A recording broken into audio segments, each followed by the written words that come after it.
Let's start again. They come in coats of green and gold,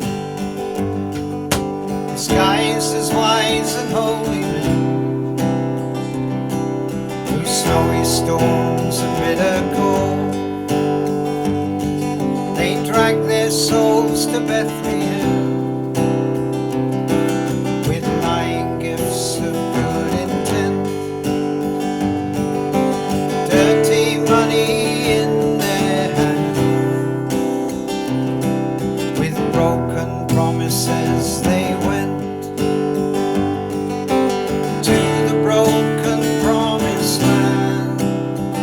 Here come the lights, go get your men, go light your fires, Jerusalem, Jerusalem.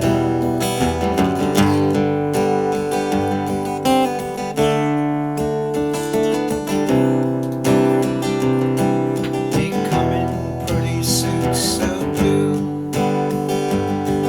their sweet smiles hide their poison tongues, through pastures green and pastures new. Hour's breath corrupts their lungs. They sold the farm to buy the land. They sold the land to buy the gun. From sea to sea with torch in hand, they stripped the fields of Albion. Here come the lights, go get your men, go light your fires, Jerusalem, Jerusalem. They took my living from me, cried the broken bells of Romney, and cast poverty upon me till I die. Though you won't see the scandal, will you take to court the vandal, or just cast a dying candle over my Jerusalem?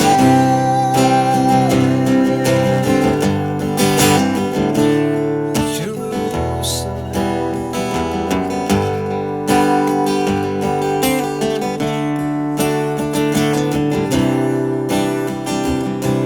No more the dark satanic bills.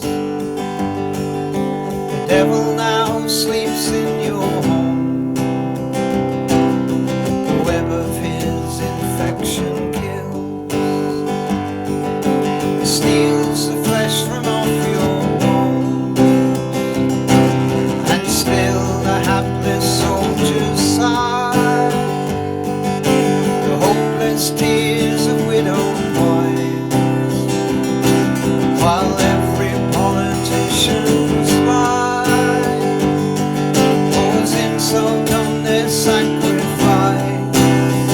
Here come the lights, go get your men, go light your fires, Jerusalem.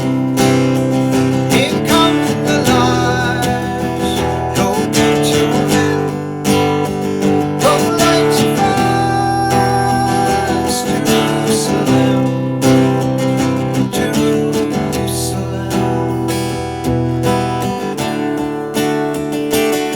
Jerusalem.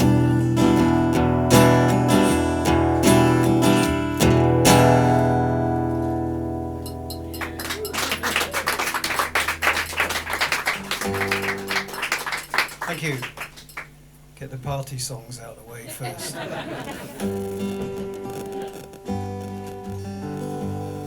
This song is a song I wrote for my children when they were children, before they realised that there was a far more interesting world outside of our house. And like all parents, we just said, give us a call, let us know where you are, knowing they were just slipping away, you know. And my son Joey, he would call at 7 o'clock and say, "Dad, I'll be in by 8." Good boy, Joey. That's what we had in mind. my daughter Lily flatly refused to have anything to do with this concept, and I was playing in Dallas, in Texas, at 8 p.m., just about to go on stage, 2 a.m. in the UK, and my mobile phone rang. It was Lily. She said, "Dad, I'm going to be late." I said, "Lily, I'm in America and it's 2 o'clock in the morning." She said, "Yeah, I know, I didn't want to wake up Mum." Can't argue with that kind of logic from 15.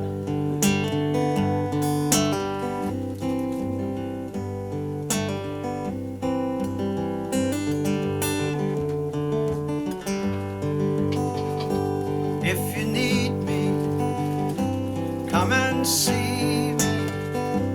I will worry no more. And if you love me, go and tell me. I will worry no more.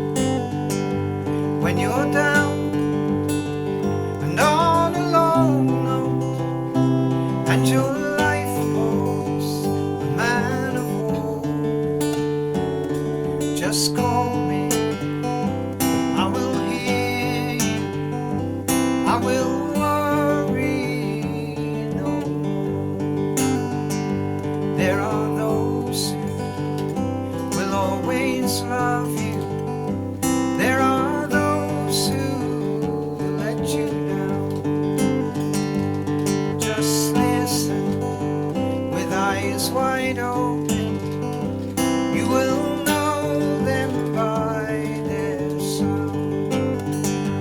When your dreams no longer flower and your power blooms no more, just call me. I will hear you. I will worry no more.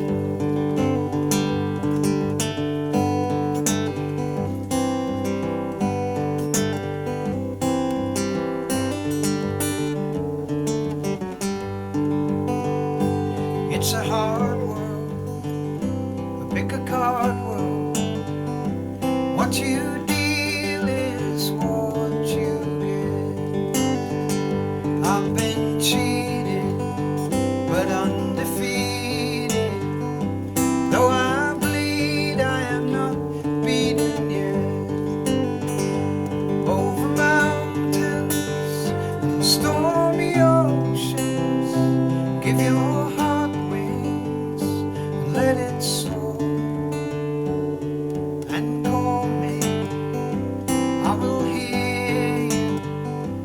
I will worry no more. Just call me. I will hear you. I will worry no more.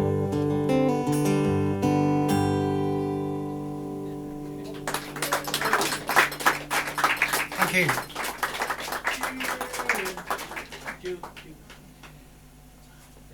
This next song is a song about a bit of a hero of mine, a man called Tony Benn, who you may have heard of. I did a few gigs for Tony Benn back in the day. Great spoons player. And when he died, I was reading the obituaries, and it turns out Tony was a big fan of the suffragette Emily Wilding Davison. And Emily was a woman who was killed under the King's Horse at the Epsom Derby in 1913.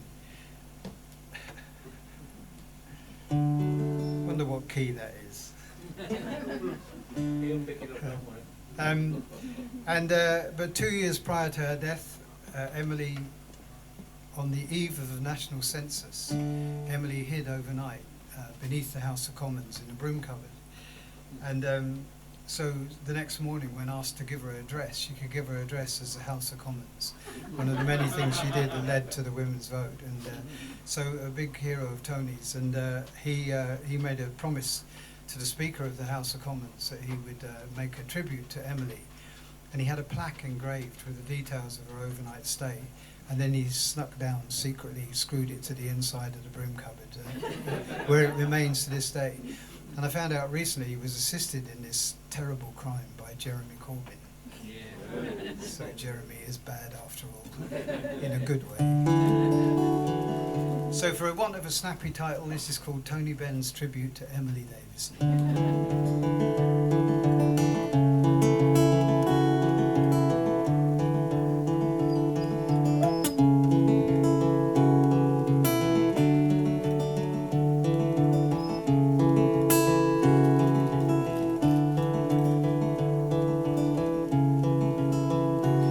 She slips through the doorway, away from the crowds down the stairs. She steals through the night, just a plain-looking woman, concealed in her coat and her cares, pursuing her right down a tangle of corridors, furtively turning the logs, the day growing dim. Footsteps in the distance, she hears the men coming her way. The last door gives in.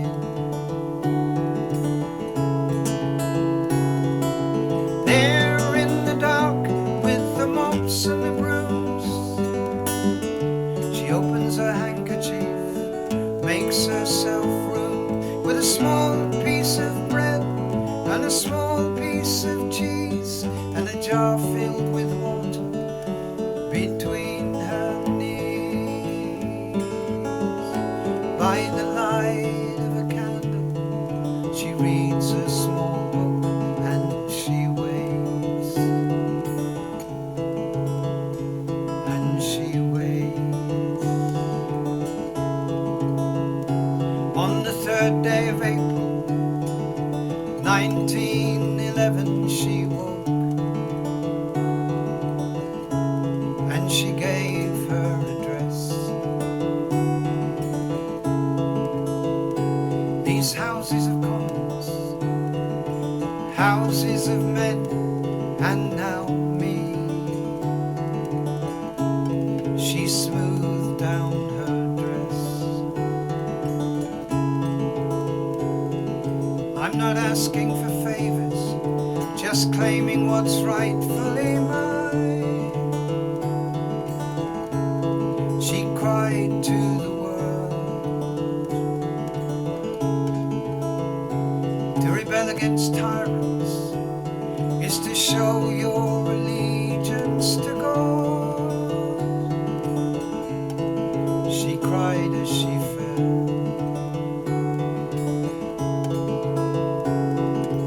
100 years later, he slips down the stairs and he senses her purpose.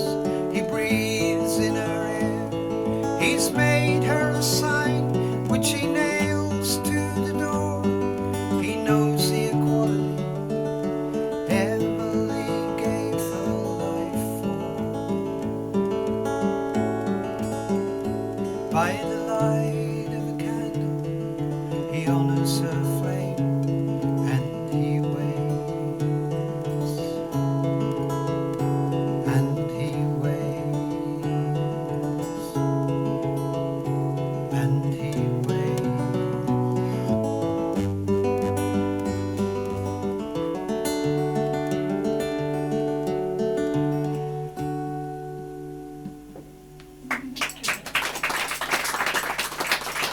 Thank you.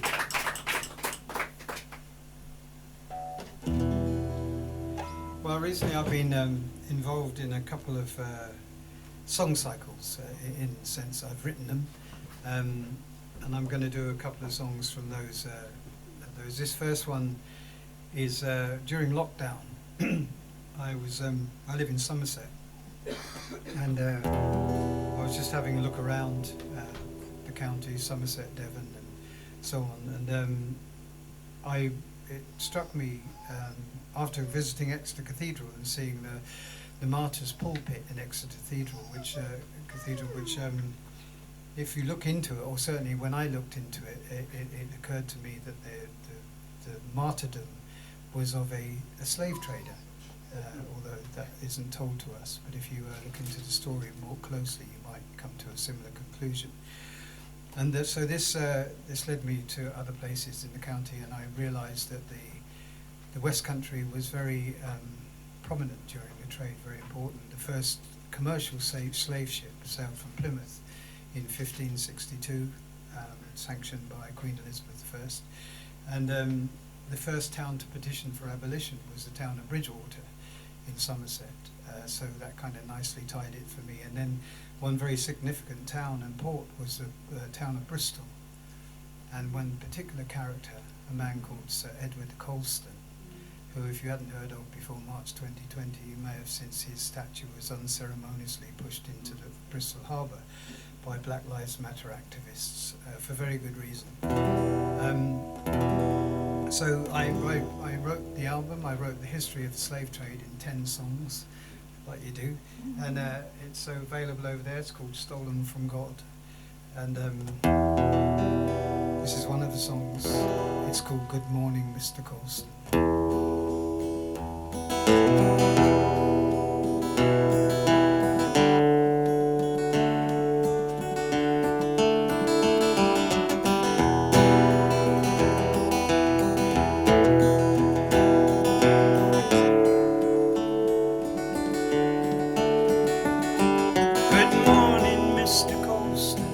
I see your ships come in. Will you pay $100 for my torn and ragged skin? 'Cause the master needs his coffee, and the master needs his rum, and the missus needs her sugar to make her sugar plum. Good morning, Mr. Colston, when will your kingdom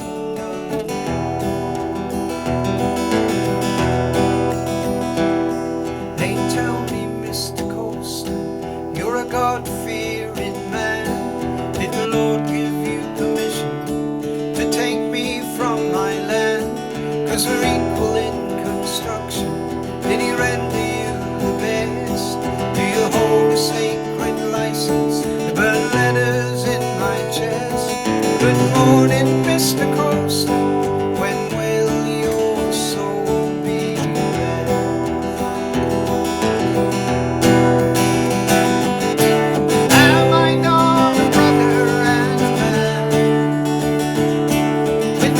To breathe the Bristol air and walk this pleasant land. Am I not a brother and a man?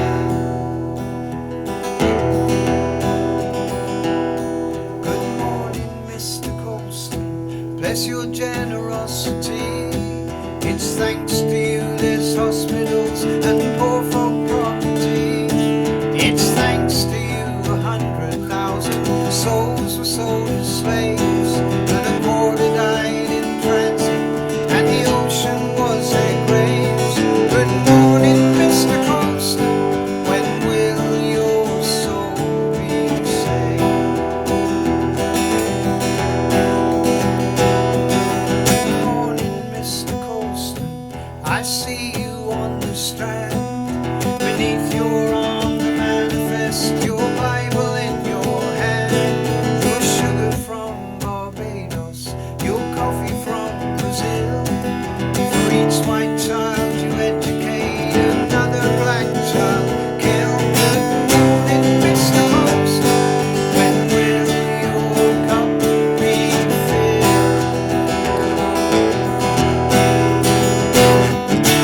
Am I not a sister on this earth? And black or white, each child agrees on every mother's word. Am I not a sister on this earth?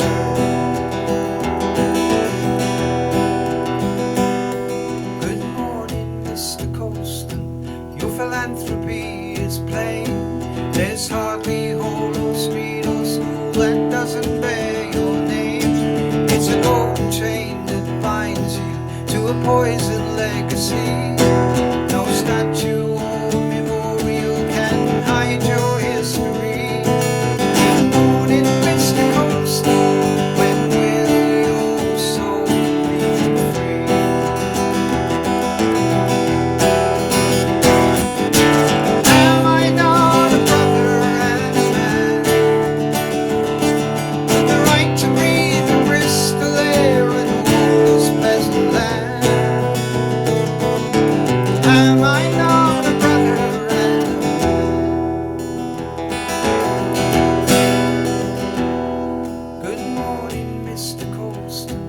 I see your ships coming.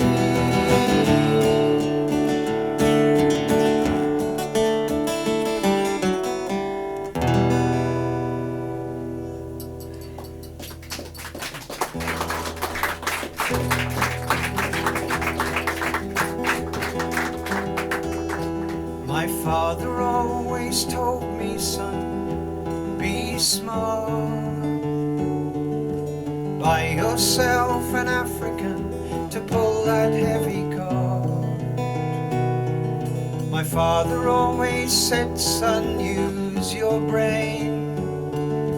Buy yourself an African to cut your sugar cane.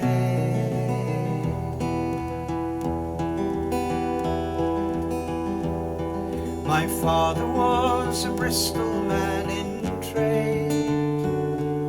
In sugar and molasses there were fortunes to be made. To gain a place in high society, a man must grow his interest in this golden industry.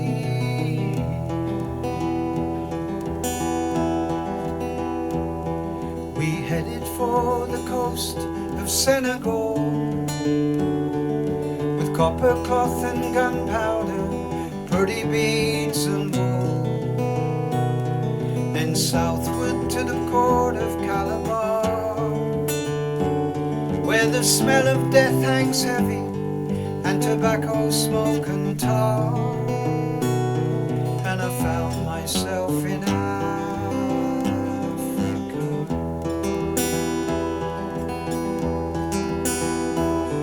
We bartered with the Barbary corsair, his dagger on his waist, and on his face the blackest hair. The captain said, the devil's in that man, but God was on our side, and we be guided by his hand. So I bought myself an African.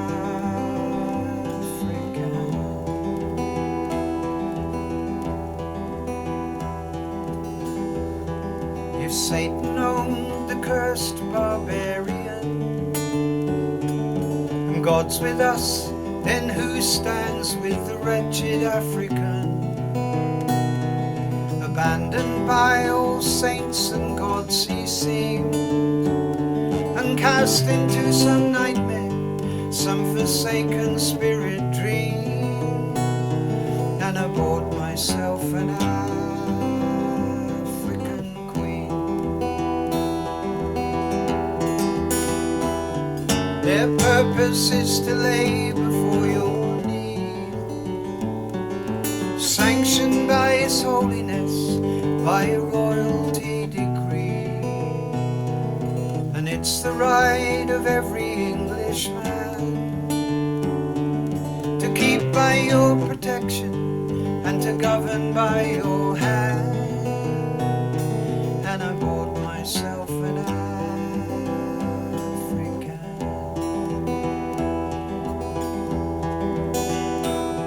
I bought myself an African.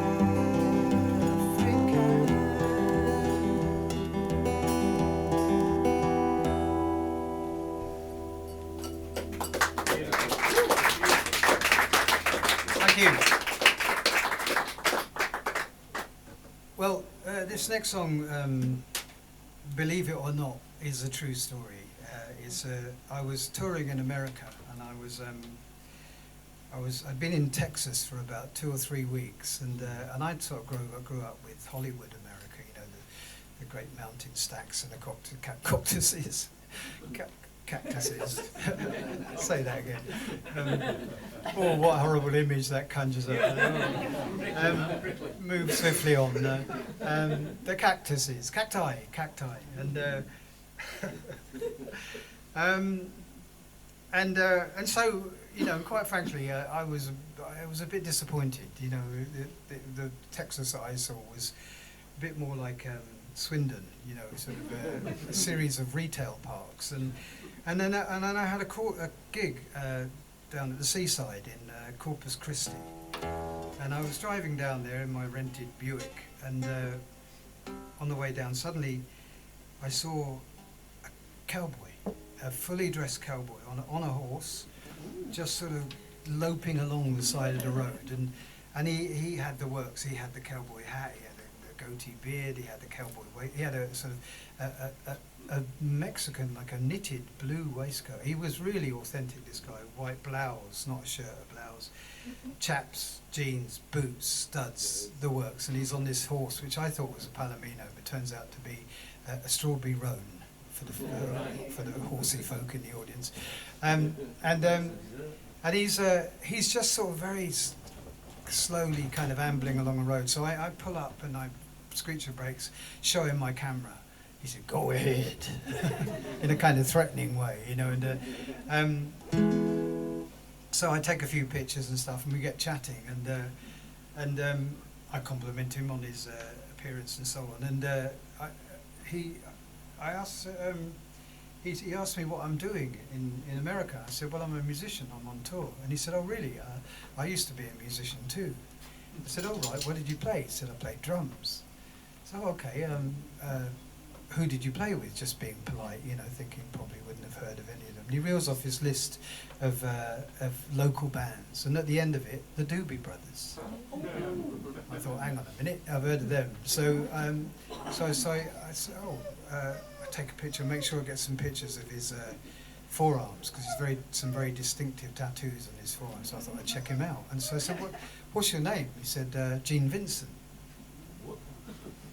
I know. I thought, "Aren't you dead?" And he said, "That's my daddy." So this was Gene Vincent Jr., and I had the tattoos to prove it. And so of all the cowboys in all the towns in America, there was Gene Vincent Jr. And I noticed his saddlebags were full of bottles, and they were all empty. And it turns out that Gene Jr., where we were was Palestine, Texas, which is a dry county, and Gene was gallantly riding over the border to the wet county to buy beer for the boys on the ranch, but unfortunately he drunk it all on the way. And so hence his rather sort of laconic demeanour.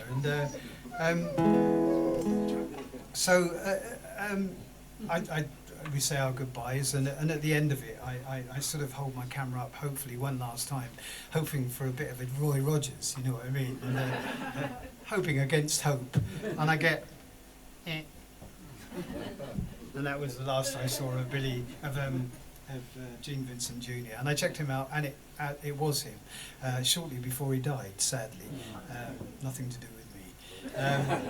And then I go down to Corpus Christi, I do my gig, get a spectacular sunburn on the Gulf of Mexico, and come back. And on my way back, I'm driving through, I drive through what we would call a village or a hamlet, but what they call their one-horse town. And as I'm going through, suddenly there's a cemetery on the edge of town, and I notice there's one grave stands out from all the rest, much bigger, sort of grander than all the rest. So I go and have a look, and it's there's Billy the Kid. Billy the Kid died aged 90. I don't think so. The clue is in the name, folks. All I know about Billy the Kid was he was shot by Pat Garrett at the age of 22, not 90. And so I thought, well, I'll go and check this out. So I go into the town, and there's the Billy the Kid Museum, a life-size statue of Billy the Kid outside. And I go in, and there's a young woman in there, and I ask her a story, and she says, well, Billy the Kid was shot at the age of 22, but he survived. And the Billy the Kid buried on Boot Hill is an imposter. I thought, there's a job. Imposing, copying dead people, not great. So, and the Billy the Kid buried in the churchyard was her grandfather. So I had to believe that, you know. So I'd met two cowboys, and well, sort of. One beneath ground and one not far from. So I wrote this song, and it's called Gene Vincent Jr. and Billy the Kid.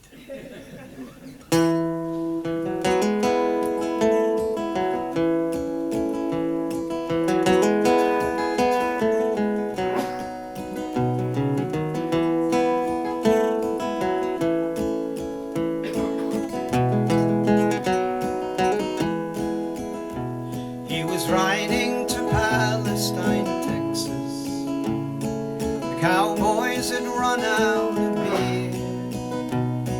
His eyes were as bright as blue bonnets, round his neck was an Indian tear, encased in a locket of leather, tied with a buffalo hair, to keep him from cats and coyotes, and to speed on his strawberry mare.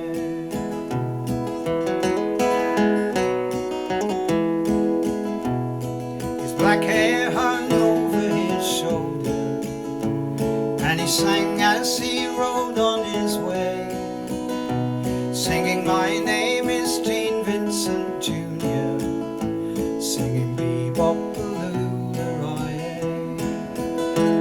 In his white blouse and knitted blue waistcoat, his chaps and his cowhide canteen, he was the best-looking rock and roll cowboy this tired English picker had seen. Well, there's always a chance he was lying or spinning a tall Texas tale, but if he's selling stories, I'm buying, 'cause there ain't enough dreams on this trail.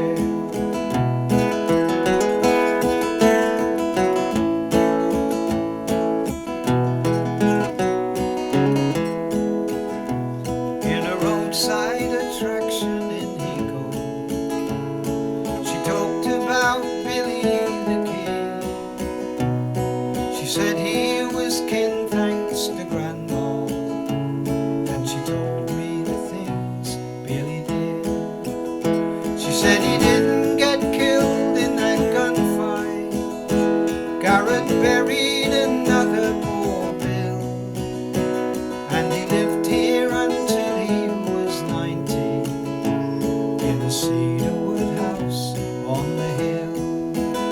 Now there's always a chance she was lying or spinning a tall Texas tale, but if she's selling stories, I'm lying, 'cause there ain't enough dreams on this trail.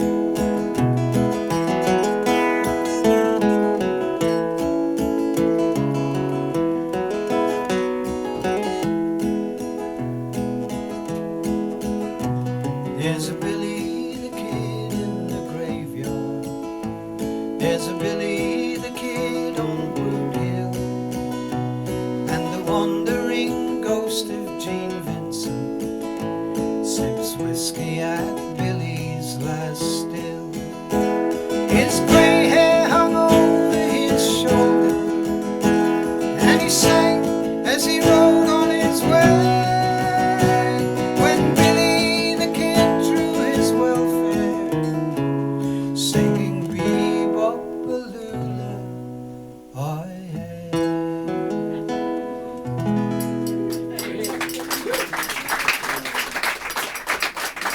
Thank you.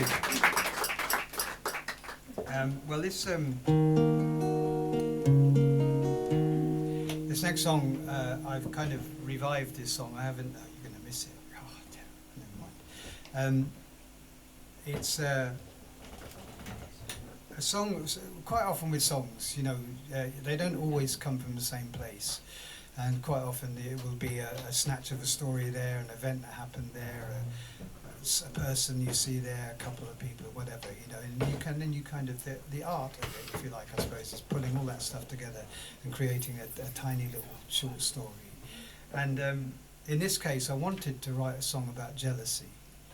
So I decided I would go to that very first time I got dumped, because I don't know about you, but I don't forget that. I can feel that. I can conjure up that feeling, and again and again. And I remember I was very young, And I remember sitting on the steps of my house and seeing my now ex-girlfriend, Rosie, walking down the road with her mate, and they're all chummy and they're patting each other on the back and they're having a laugh. And I'm sitting on the steps with tears in my eyes thinking, oh, I might as well be dead, you know, there's absolutely no point living anymore. So I managed to recreate that atmosphere, and then with that in mind, I wrote this song. And then just before Christmas, I was doing a tour with another singer-songwriter, a guy called Boo Ewerdine, and we were playing in Winchester, which isn't that far from where I was brought up, and we were just hanging around the bar waiting to go on stage. And this little old lady comes up to me and she says, "You don't remember me, do you?" No. I said, "No, I don't," and I didn't. I looked hard, you know, and this often happens when you're a touring musician. You often see people again and again who recognise, you know, remember you, but you know, don't necessarily remember them. And so I thought, oh, I was racking my brain trying to remain polite, but at the same time, you know, losing the will to live. And so she said, "I'm Rosie." Bloody hell. So you are. All these many years later, several lifetimes later, suddenly Rosie appears again. And it turns out she's there with her family, her extended family. She's there with her husband, who actually is the guy she left me for all those years ago. So I can settle for second best, you know, I'm all right with that. And her children, now grown up, and her grandchildren. They're all there, you know. And so I rather rashly said, "Oh, Rosie, I've written this song about you." Well, not about you exactly, but, you know, about our time and that sort of thing. And I'll play it for you. And then I thought, oh dear, there's some rather racy lines in this song. And maybe Rosie's grandchildren don't want to hear about her thighs, you know what I mean? So I had to do a quick bit of on-the-spot editing, and I managed to get away with it. You'll get the unexpurgated version, but there's nothing terrible in it, but I just felt oversensitive in that moment, you know what I mean?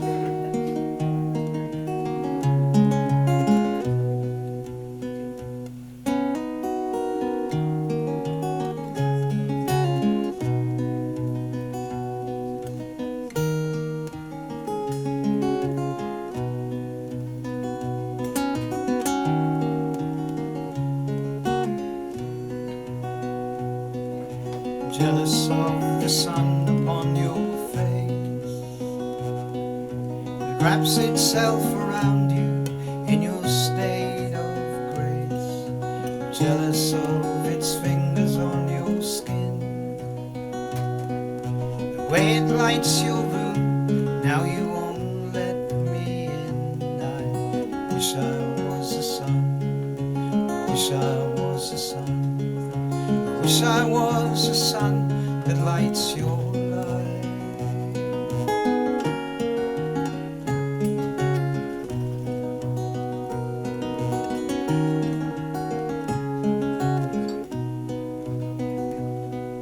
I'm jealous of the rain upon your lips.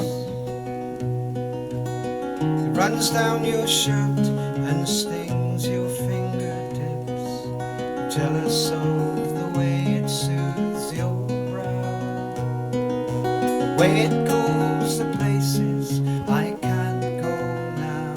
I wish I was the rain. I wish I was the rain. I wish I was the rain upon your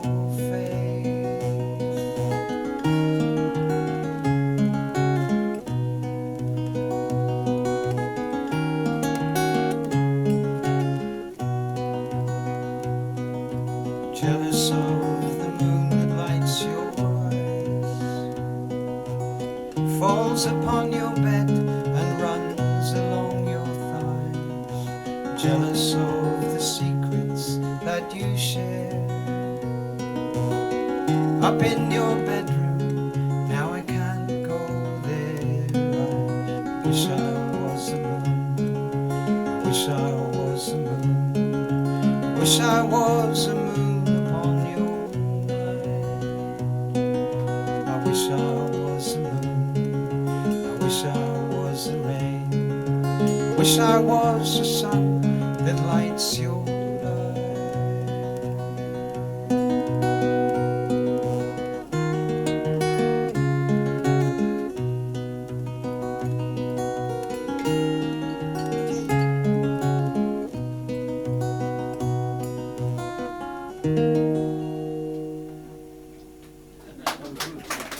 Thank you.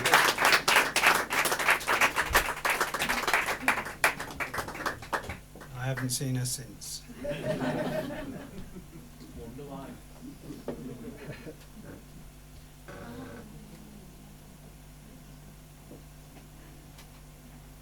So this is, I'll tell you what, I do this one. A few years ago now, since I'm in Cornwall, this is kind of,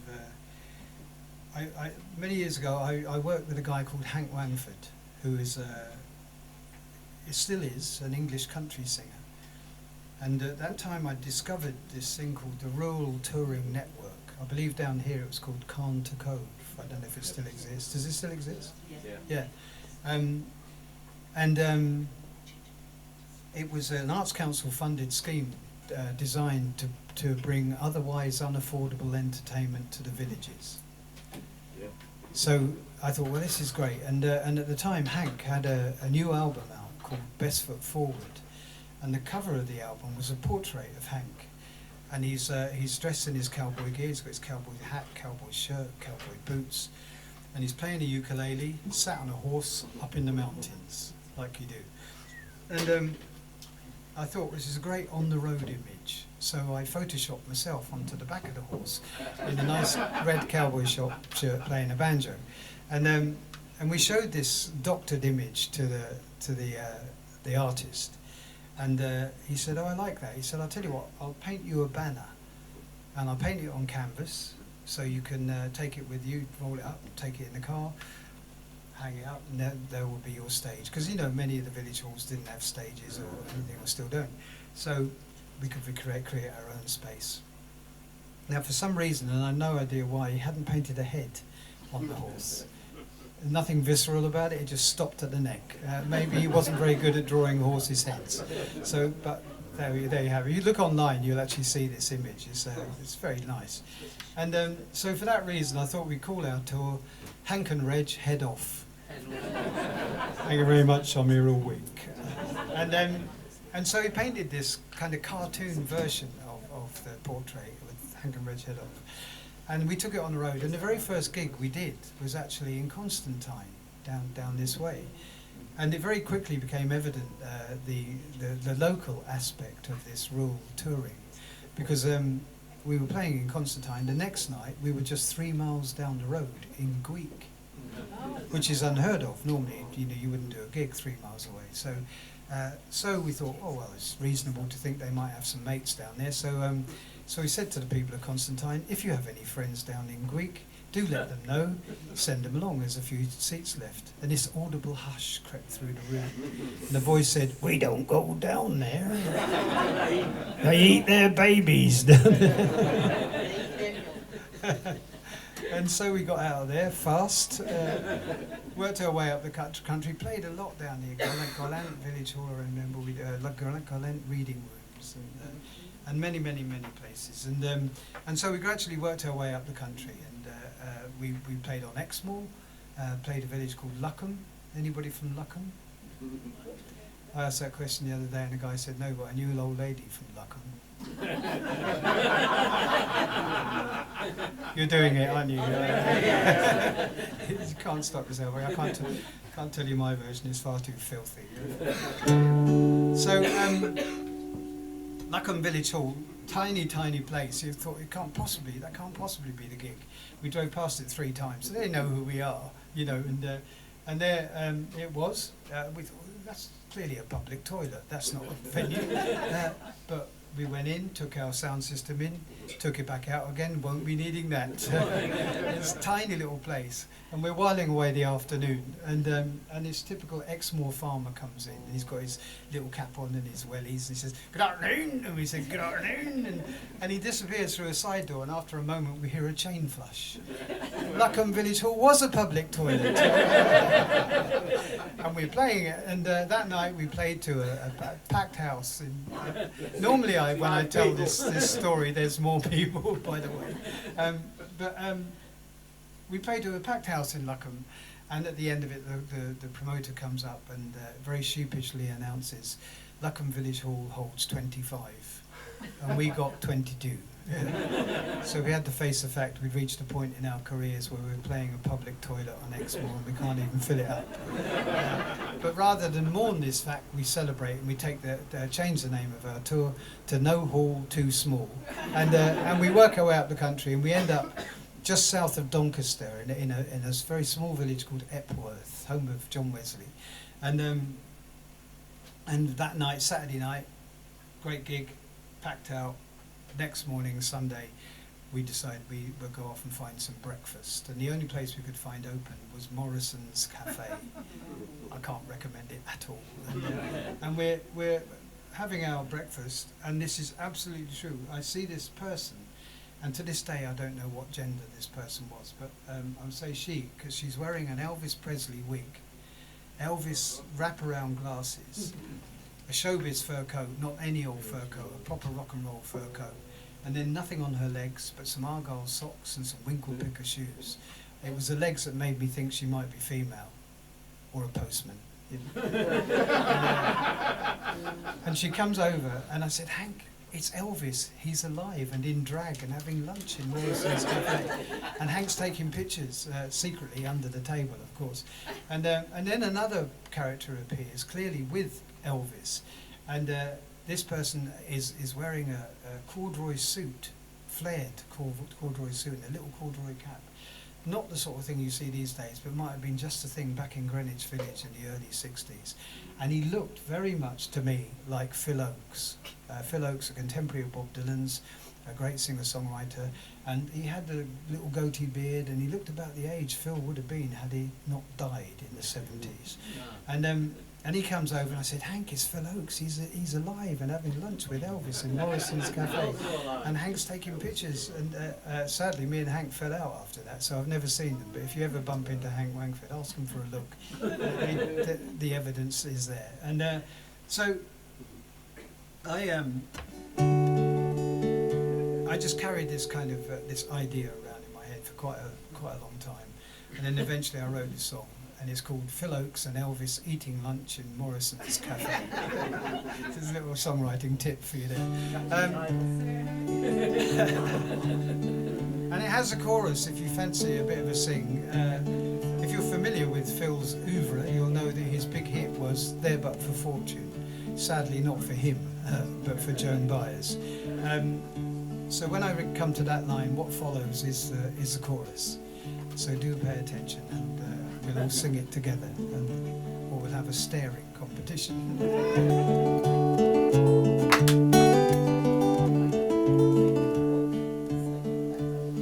When she came and sat behind me, I knew something wasn't right.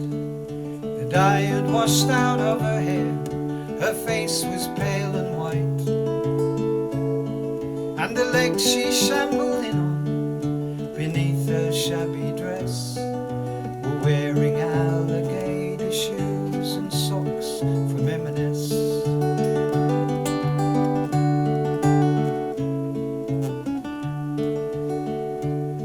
A man sat down beside her, he looked familiar too, like a Greenwich Village poet circa 1962, dressed from head to toe in corduroy, wayfarers on his head, ignoring one another just like both of them were dead. They're but for fortune and common sense, they say. Phil Oakes and Elvis eating lunch in Morrison's Cafe. Okay? Yeah. They're but for fortune and common sense, they say. Phil Oakes and Elvis eating lunch in Morrison's Cafe.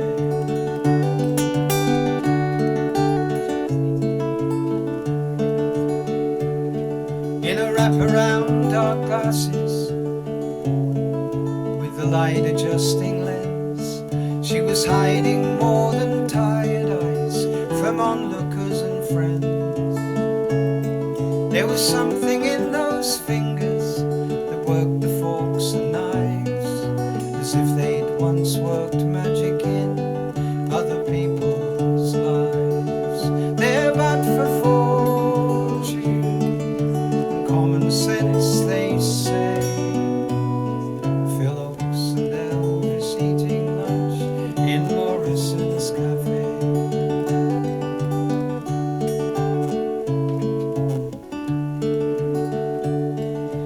tried to move in closer.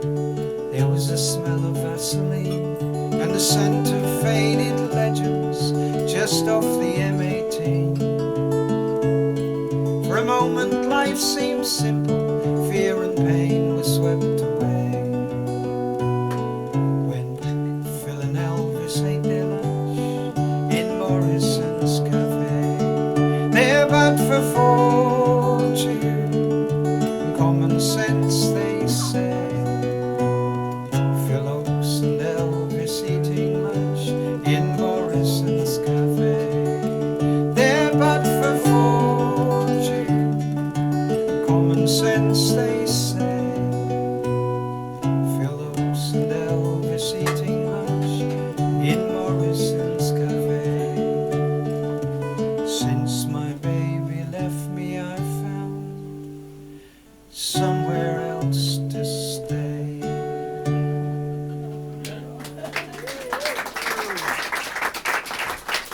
Thank you.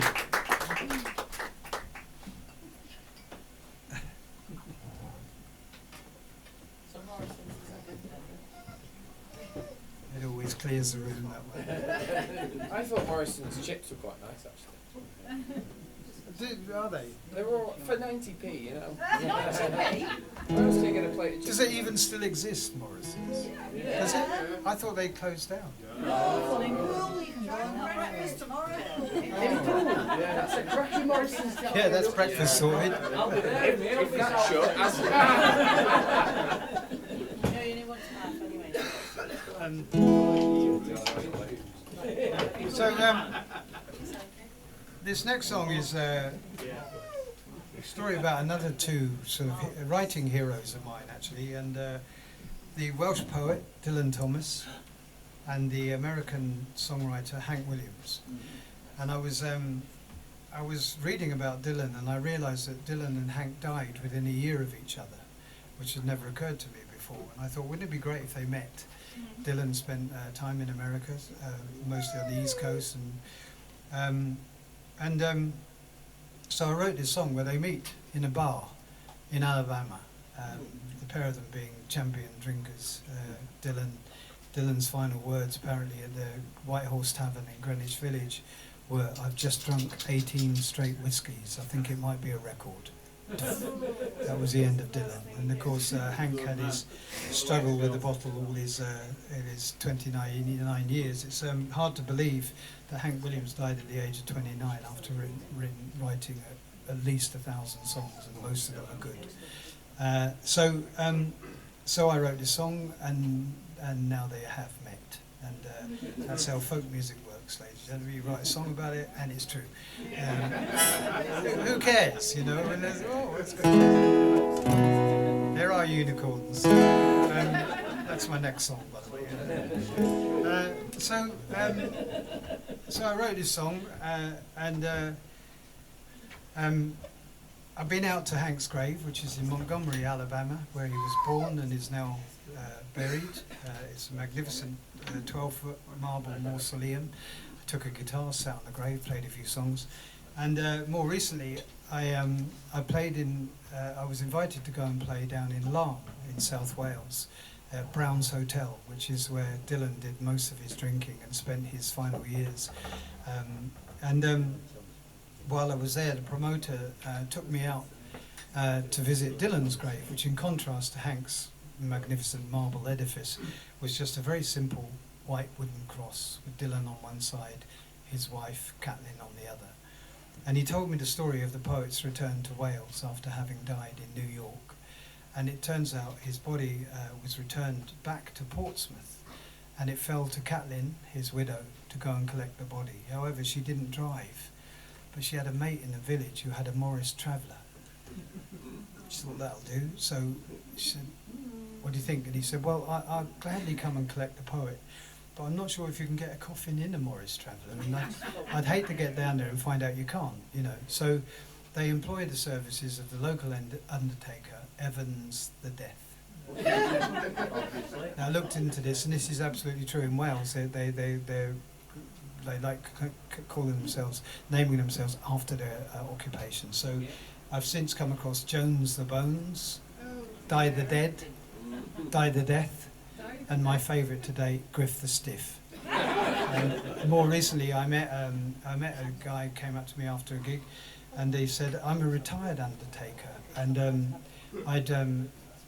but since I've packed the business in and handed it over to my son, it's doing a booming trade. It's doing so well that I'm really tempted to go back into undertaking again. You know, I've got a few years left." And I said, "All right, what's stopping you?" He said, "Well, nothing really, but he said if I did, I'd have to change the name of the business." I said, "Right." And he said, "Yeah, well, my name's Phil, so I was thinking I'd call it Fill the Box." I think it's worth it just for that, really. And, so off they go down to Portsmouth to pick up the body, and they get there, and they find that Dylan's been returned in an American coffin, which of course is considerably larger than a Welsh coffin, and won't go in the back of Evan's hearse.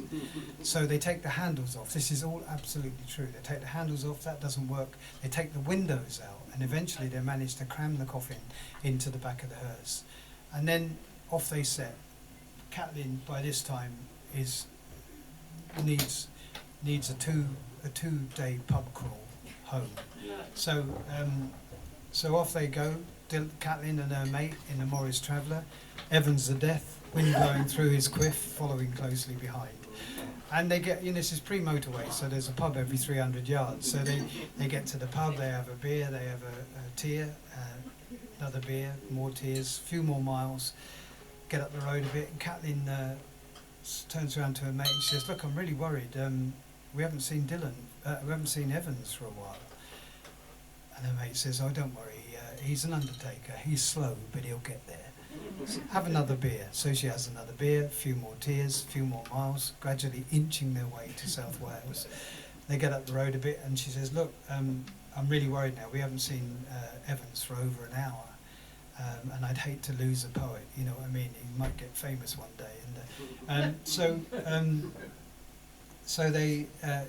his mate says, "All right, we'll call the police." So they call up the police, and the police managed to find Evans parked up just outside Exeter. I don't know what your geography's like here, but you have Portsmouth, Exeter, Wales. Way off. And when they ask him how he managed to go so far, of course, Evans answers, "Bloody hell, man, nobody told me the country forked." And it gets more and more bizarre, but we don't have time to tell you the whole thing. So this is called Leaving Alabama.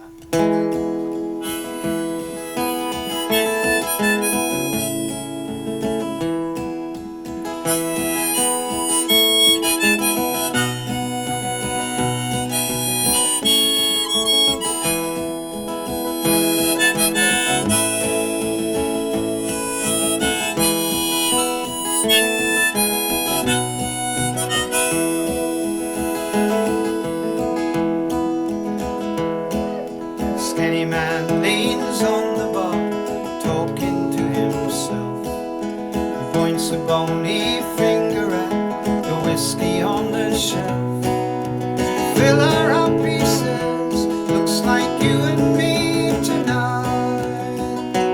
'Cause I'm leaving Alabama, leaving Alabama. Yes, I'm leaving Alabama in the morning light."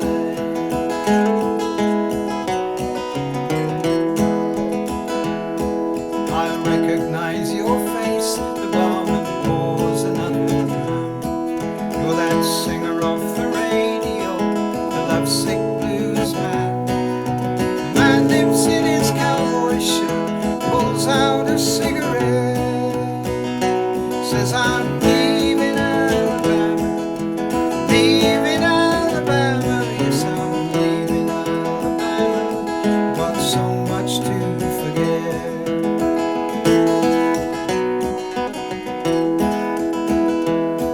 Just then the bar door opens, the Welshman stumbles in. He says, "Can someone tell me what time the show begins?" Barman eyes the skinny man, he just turns away, says, "I'm leaving Alabama, leaving Alabama.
to wrote 1,000 songs, the skinny man replied, about whiskey, gold and women, and I never ever lied. The poet said I did the same, in this world to survive.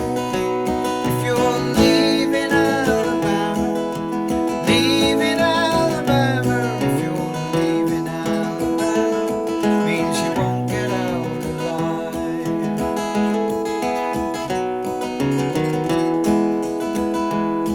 They talked and drank the whiskey, Dylan boasted 16 straight. Hank said you can do better, you won't have long to wait. Arm in arm and best of friends, they stumbled through the door. They were leaving Alabama, leaving Alabama, they were leaving Alabama, and the barman swept the floor. Leaving Alabama, leaving Alabama, they were leaving Alabama, and the barman closed the door.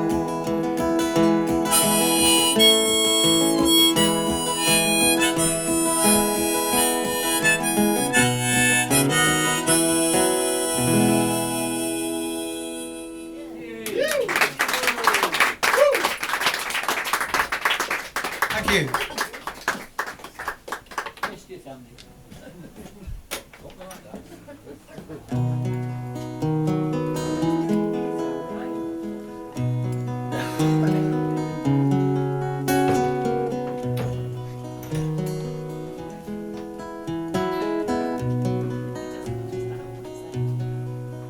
This song was a commission. I was commissioned to write this, and it's about a young woman called Sophie Scholl. And Sophie, I'd never heard of her before, and Sophie was she was a student, 22, and a founding member of the White Rose movement in Germany in 1943. And the White Rose movement set themselves up in order to expose the Nazis, or what the Nazis were getting up to in Germany. And as late as 1943, most Germans had no idea what they were actually doing. So the White Rose published a series of pamphlets, and then they distributed these pamphlets all over Germany, however they possibly could. And Sophie and her brother and her friend were caught distributing leaflets in Munich University, and they were promptly beheaded by the Nazis, which showed what a threat they considered the White Rose to be. But it turned out it was too late. The Allies had already got hold of the pamphlets, and they reproduced them in their millions and distributed them all over Germany by air. And this signalled the beginning of the end for the Nazi Party. So the White Rose was hugely influential for him, and Sophie in particular. So I wrote this song, and it's called For Sophie.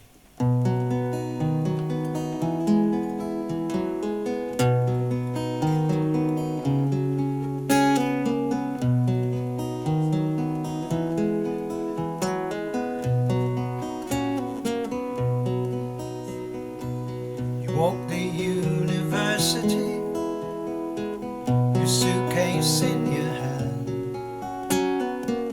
high upon the landing by your brother's side you stand. The voices of the innocents echo round the hall, the flowering truth on paper Sophie makes the petals fall. Greatest act of love for your country and your friends is to stand up for the righteous cause and give your life for them. You could have lied or made a deal, you could have walked away, but all of shame would bear your name, and that's too much to pay. These are the eyes of the child you say.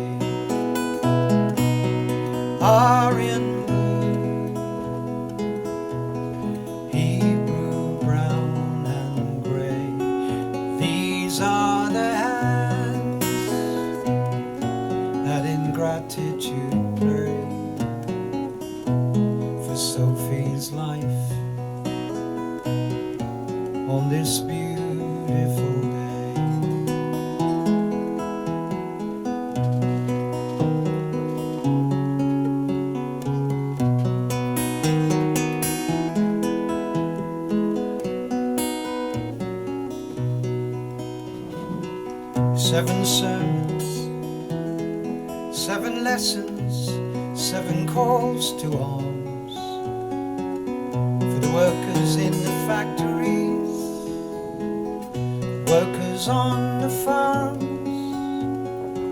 1 life for 10,000 when good hearts against evil stand. Your future's only safe as this one heart and these 2 hands. These are the eyes of the child you say are in blue, Hebrew, brown and grey. These are the hands that in gratitude pray for Sophie's life on this beautiful day.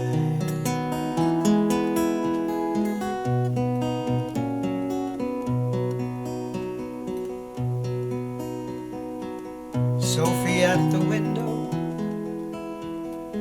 Sophie lights the lamps to free her country, spread the word. Sophie buys the stamps, and in the jail 1 final kiss. Her brother and her friend. To end in terror is better than a terror without end. These are the eyes of the child you save. Sing it with me. Are in blue, Hebrew, brown and grey. These are the hands that in gratitude pray for Sophie's life on this beautiful day.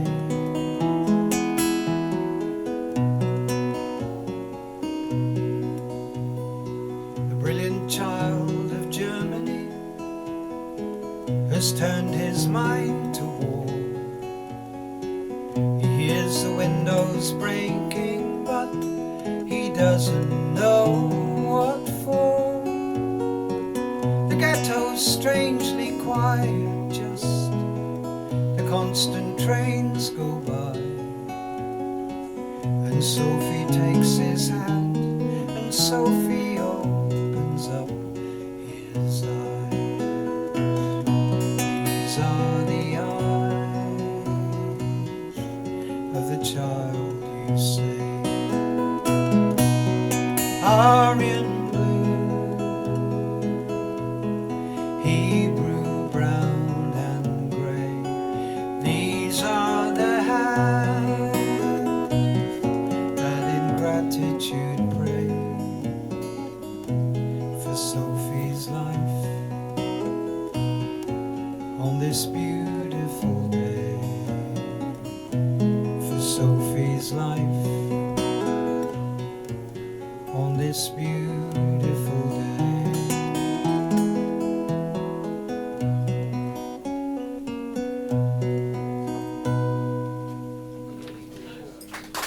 Thank you very much.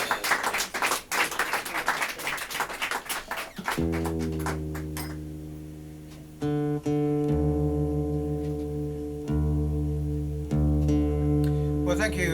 Thanks for inviting me. Thank you, Julian and Ellie, for looking after me. It's a real pleasure to come out. Thanks to Seamus for taking care of the sound and for your. Taking has a strong. I think it's just the hum's gone, isn't it? Yeah, it's gone. Yeah. We've cured it. You have cured it. So thank you very much, and thanks to Tiffany who had to leave earlier, sadly, and thanks to the dogs for not biting or pissing on my guitar. Not yet. Really, not yet. Well, they normally save it to the end of the night. Yeah, still times. Is that your? That's not your dog, is it? No. Incredibly fascinated by you all night long. Oh, you got food, have you? Treats. Ah, I see. Reg, can I ask you, are you playing anywhere else while you're down here? No, Why not? no, my next gig is in Warwick. Another song cycle I've been doing is song cycle I was commissioned by Pete Townsend, who get me, and I know exactly. He phoned me up in 2018, and I said, "Sorry, Pete, I'm busy, mate." Anyway, he commissioned this song cycle, and it's the story of Woody Guthrie, the American folk singer and poet. And we've been touring that all through this year. I didn't do any. I've actually got some albums here, by the way, hiding. But we are doing that. We were doing the full show with a full 6-piece band in Topsham Village Hall in the not too distant future.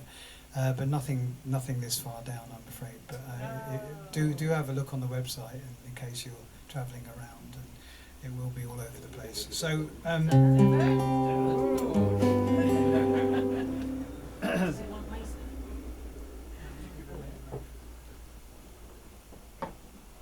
So I'll finish up with this song, and just one little footnote to this song. It's called England Green and England Grey, and there's in the final verse there's a line about walking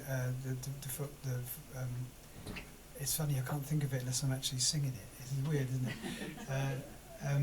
About walking down to the sea, and whenever I sing this song, I always think of Damer Bay, because we spent a load of time down here in Damer Bay with the family and stuff like that, and that little walk down to St Enodoc's Church, it just fascinates me, and whenever possible I always go down there.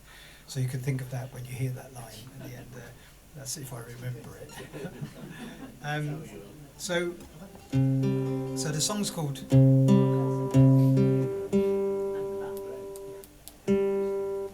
Song is called England Green and England Grey, as I said, and I played this song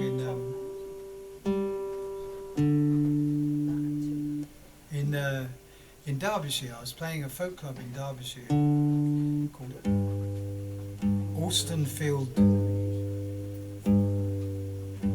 Alstonfield Village Hall, and it was a serious folk venue, you know.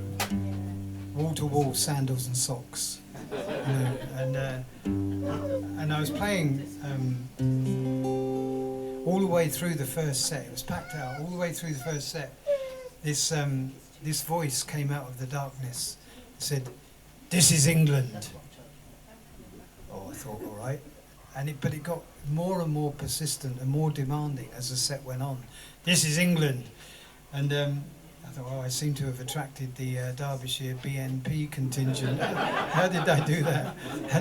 And I'm in the break. I'm over at the merchandise store, which is over here, by the way.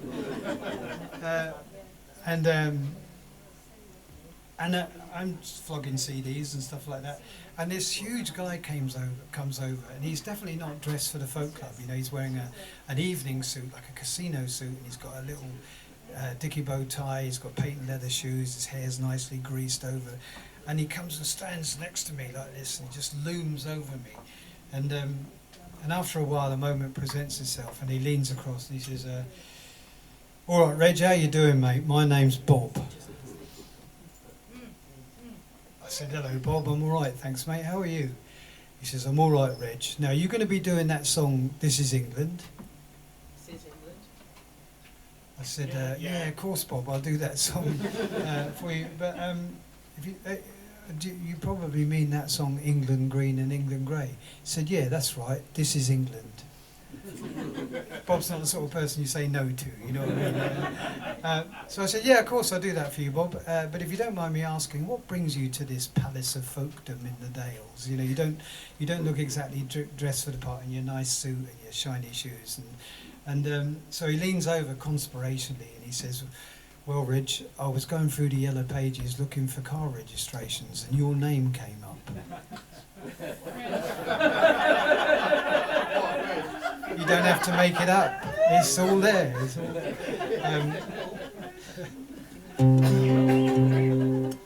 I'm very happy to say this song has been banned by the BBC, and my mother would be so proud. I played this on BBC, well, I tried to play it on BBC Bristol, and normally when you play live, you know, they tend to check that you're not doing anything naughty, you know, and I'm just about to play it, and the producer comes running into the control room, and she says, "Oh, you can't sing that song, you can't sing the song." And this was during the election, the general election. And I said, "Oh, what's the problem?" And she says, "Well, multiple problems, really." And well, you'll hear it and you'll see there aren't that many problems. But I said, "So does that mean it's been banned by the BBC?" She said, "Yes." I said, "Yes!" Result. I'm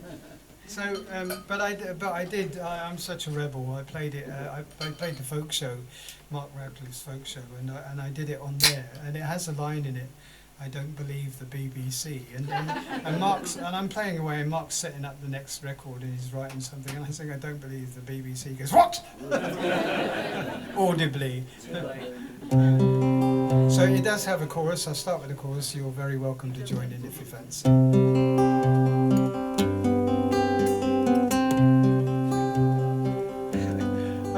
I don't know, tell you now or tell you later, but this has just happened. The song is called England Green and England Grey. You know, sometimes I get covers of my songs, which is lovely. Great, you know, it's great to get covers. You don't have to do the work. You know, somebody else is doing it for you. And I got a cover, and the guy sent it through as a YouTube video. And I've just got to say that AI in this case is fucking hideous. You know, it's just really, really horrible to look at. You know, it's really nasty. And but he's singing it in Swedish, and he's changed the words from England Green to Sweden Green and Sweden Grey. It doesn't work, but I mean, bless him. Thanks a lot, mate. So you just have to imagine him sung by the Swedish chef.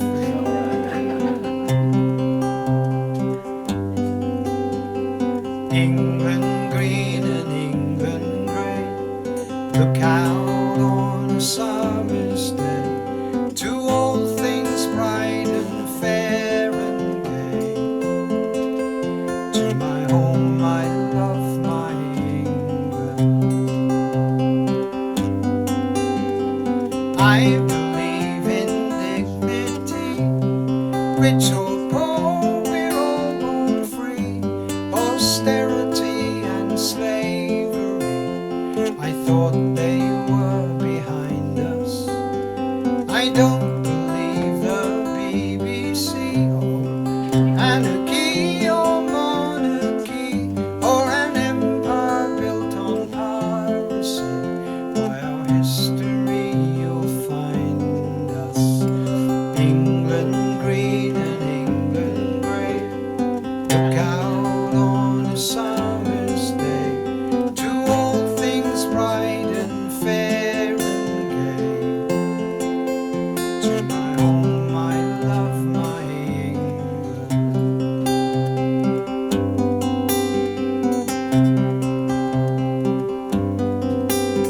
For years our women had no say, no right to work or equal pay. God help the crippled and the gay, the fragile flowers of England. Shut the factories, shut the mines, punish those fell on hard times, while they honor them who do the crimes, the greedy men of England.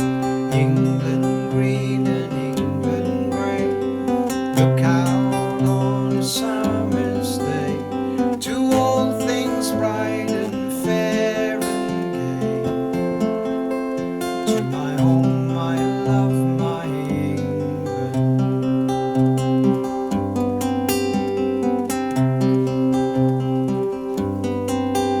How can a man respect a man who sells his house and steals his land and takes the wages from his hand to pay his own expenses? The NHS started by Westminster's fool to justify his public school and military defences. England green and England grey, look out on a summer's day to all things bright and fair and gay. To my home I love my England.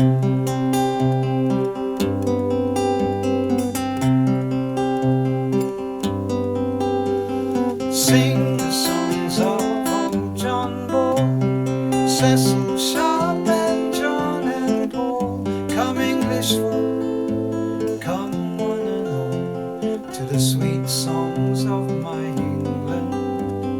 Take my hand and walk with me down the back roads to the sea, where in spite of all we'll both agree there is none so sweet as England. England green and England grey, look out on a summer's day to all things bright and fair and gay. To my home I love my England. England green and England grey, look out on a summer's day to all things bright and fair and gay. To my home I love my England. Thank you very much. Thank you.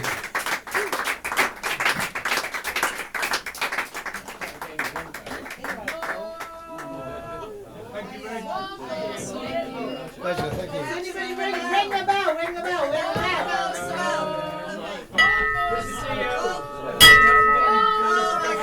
And this is the hat. What pays for the artist?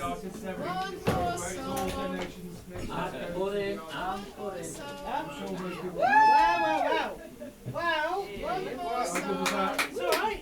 Am I doing another one? I'm not sure. Oh. Okay. Okay. Are you whipping out the... Are you playing the thing there? I'm not sure if I am actually. Yeah. What do you think? Is it risky? I mean, we can give it a whirl. Let's give it a whirl. It's a bit of a beast, but if everyone's quiet enough...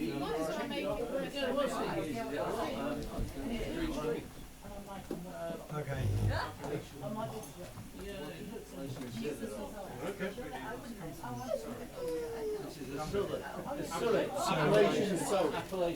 About yeah, I think they were.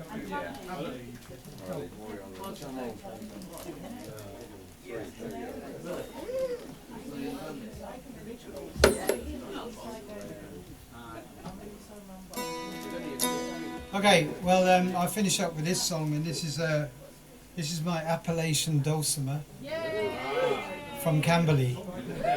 Which is in Surrey. Huh? Is that in Surrey? Yes, Camberley. Yeah, it's Camberley in Surrey. Well done. And I had this made for me when I was very young. Me and my mate Dave, Camberley. I lived in a village called Yateley, which is about 30 miles southwest of London. And me and my mate Dave used to hitchhike up to London to see the series of rock concerts that they had on at the Royal Festival Hall. And on this occasion we hitchhiked up to see Joni Mitchell premiere her Blue album. And by the time we got there, it had sold out. But these were the days when Dorman had power.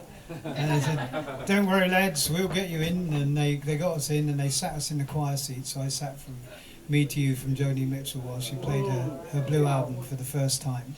And I fell in love with Joni, I fell in love with the Blue album, and I fell in love with this instrument that she plays extensively on that record.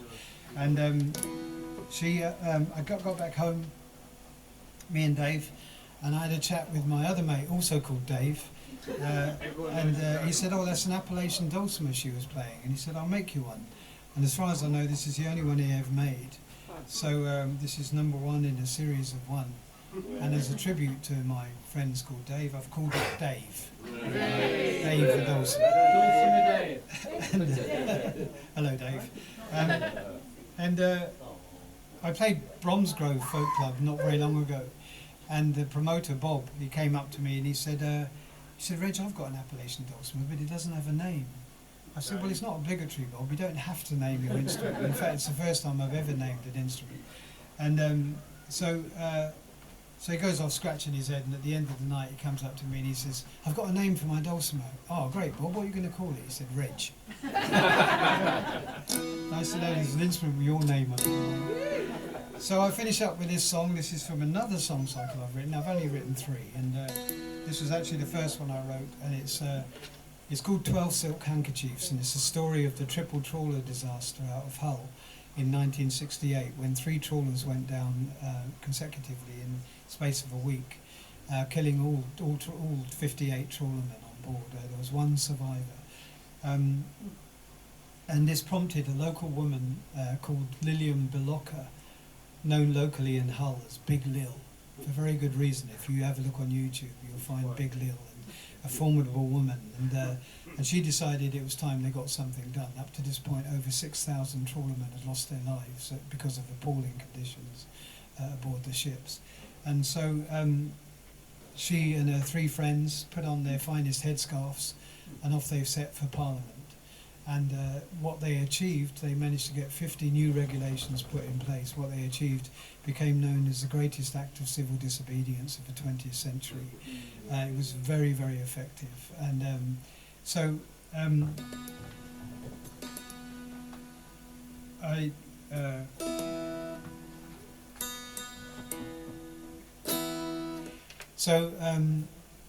there's many superstitions over the boats. I don't know if they're the same here, but probably. But over the trawlers, and one particular superstition is that women aren't allowed onto the boats or anywhere near the boats, in fact. And so one of the regulations that got put in place was that no boat was allowed to leave shore without a radio operator. Up to that point, they were going off into thousands of miles into the frozen ocean without any contact with land at all. So this was a very serious one. And Lil will go down to the docks on a sailing day, and she'd call up to the boys on the deck, do you have a radio operator on board? And if the answer came back no, Lil would climb onto the boats, at which point men would actually jump off rather than be on the boat with a woman. So it was a very efficient deterrent. And so the women who worked, they worked the fish houses mostly, and they called themselves the fish house women. So you'll have to suspend your disbelief for a moment while I sing I Am a Fish House Woman.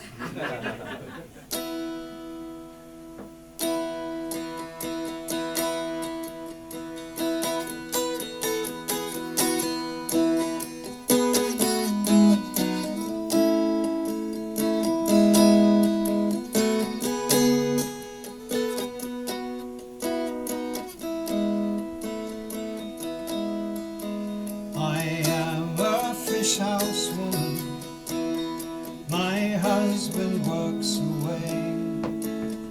He's a decky on the trawlers, and I work a 9-hour day.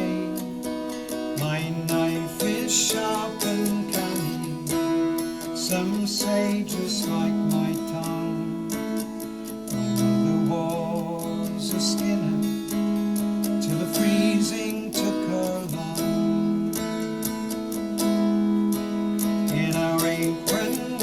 Like angels, 6 girls to every table.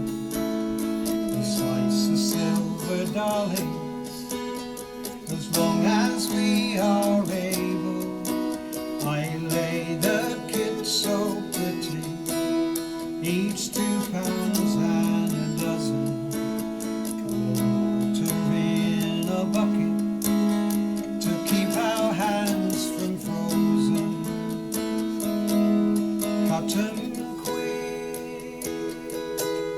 Cut 'em clean, keep 'em safe, keep 'em dry. We are born on Hazel Road, and upon the ice we died.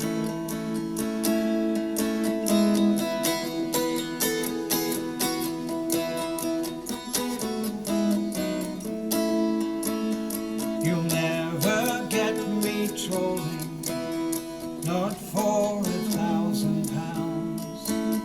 But when folk risk their foolish lives as another boat goes down, while they're fighting for their families, we're fighting for their rights. For the good Lord and the company to keep them safe tonight.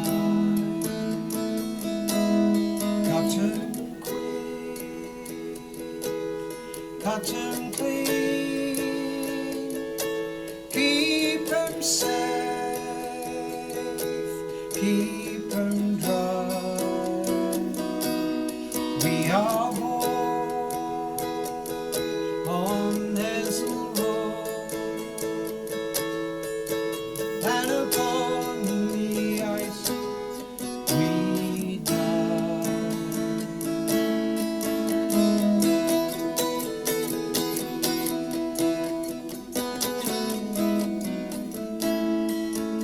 With a warm coat wrapped around me to keep our bones from shaking, and a fellowship of sisters to keep our hearts from breaking. I am a fish house woman, my husband works away for 3 weeks on the trawlers, and I work a 9-hour day.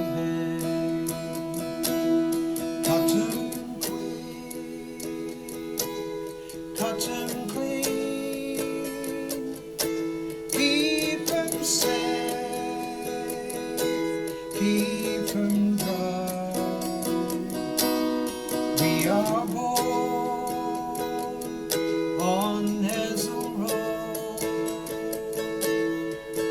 and upon the ice we die.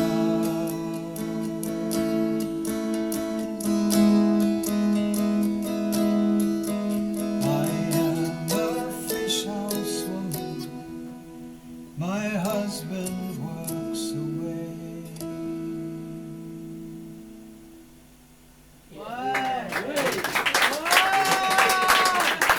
Thank you very much. Thank you. That plays more than that. Just like Johnny. That was amazing. Thank you very much. What is it? I feel like I'm going a little bit lazy, gentlemen. Reg Meuross. Fuck Yay! yeah.